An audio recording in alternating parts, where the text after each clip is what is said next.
Math review. Okay, we're going to go through just general variables to help us as we go forward. These aren't the only variables, but they're the most common ones that you're going to see.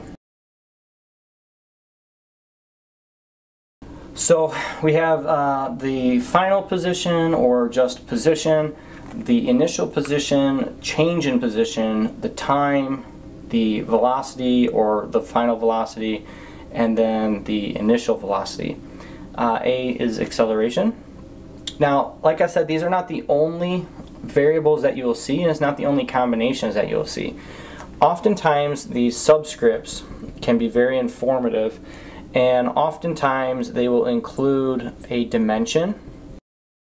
So for example, I might have VOY or V naught Y, which is going to be the initial velocity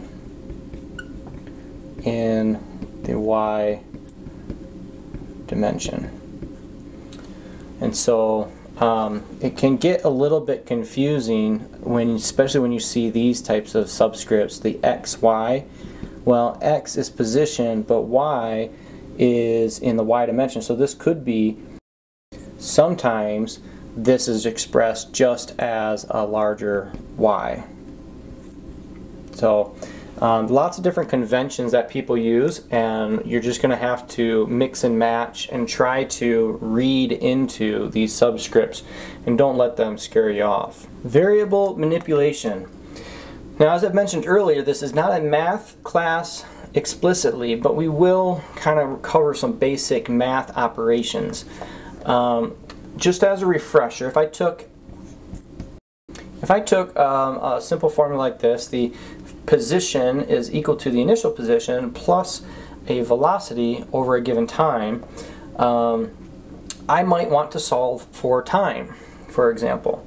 Now, in order to solve for time, you'll notice that this term and this term are divided by a plus sign. Sometimes there are negative signs or minus signs, but you got to unpack these terms before you get into them. And so a common mistake is to immediately divide that over.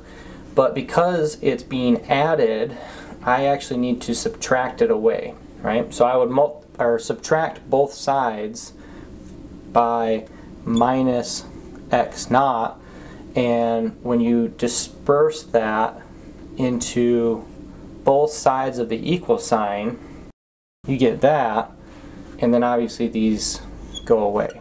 And so you're left with X minus X naught is equal to VT, and then now I can divide both sides by V.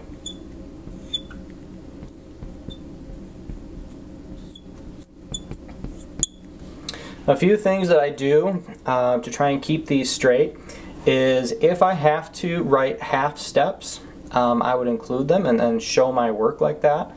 I also line up my equal signs, and then I wouldn't flip anything until the end. So maybe I want to express this as T is equal to X minus X naught over velocity.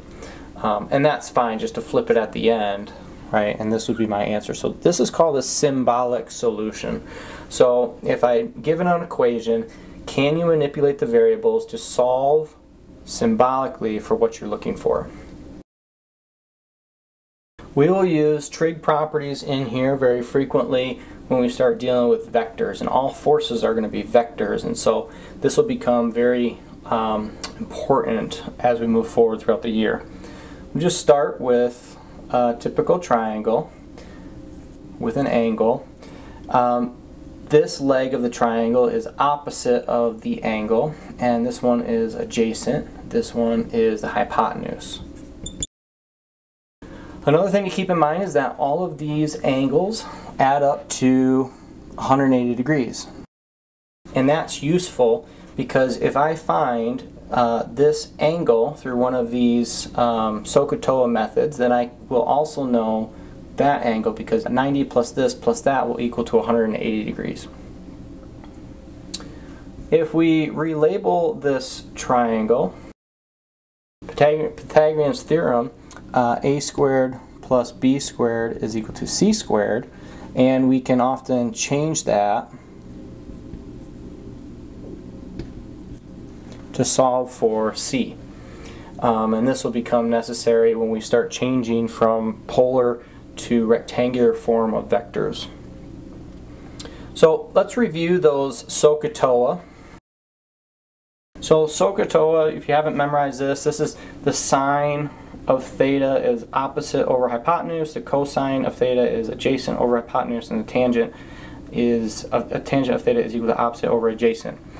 Now this is how we typically use the triangle function here for trig, but there's also another way to take what's called the anti-sine or the anti-cosine. These are just buttons on your calculator, and so you might want to find where your anti-sine and your anti-cosine are. You also need to know how to use your sine, cosine, tangent buttons on your calculator as well. Vectors. If I had a vector, let's call this vector A, with a tip and a tail, it's at some angle, right? This vector can be expressed a few different ways. We have an understanding that there is an x component and there is a y component, and that makes that right triangle so that we can use our trig properties.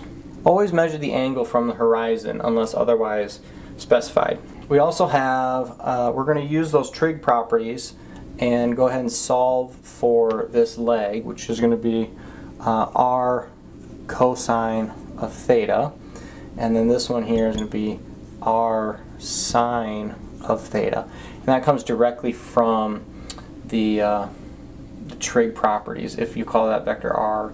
Okay, let's go over the forms. So you have rectangular form, which takes this x y form. The way that works is you've got positive, positive, this is a negative, positive, negative, negative, positive, negative. So if you look at a quadrant or a grid, a graph paper, you have each region will have different values of x and y. Right? If I'm along the x-axis, if I go this way from 0, they can become positive. If I go this way from 0, they're negative. Down is negative, and then up is positive. So depending on where you are, your x and y values will be positive and negative. And that's how we understand vectors in the rectangular form. Polar form is a little bit easier to talk through. We don't often give directions in that XY coordinate form. If you're speaking to somebody, it's much easier to say the magnitude is 5 centimeters, 30 degrees from the horizon in quadrant 1, right? And so if you take this grid pattern, our quadrants are going to be 1, 2, 3, 4, and I guess that'd be an anti-clockwise method. Now I can convert from polar form into rectangular form for the purposes of addition. If I were to take a bunch of vectors and add them up, so if I added these x and y components, now I have my my net vector or my summation of all of the vectors. This is my final vector. I could take that and using these equations and one more to change it into polar form. So these are kind of like the tools.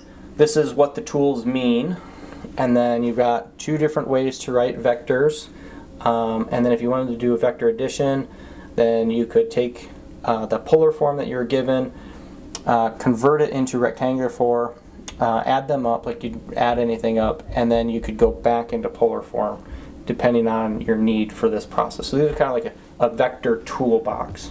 Okay, well, keep on studying. Good luck.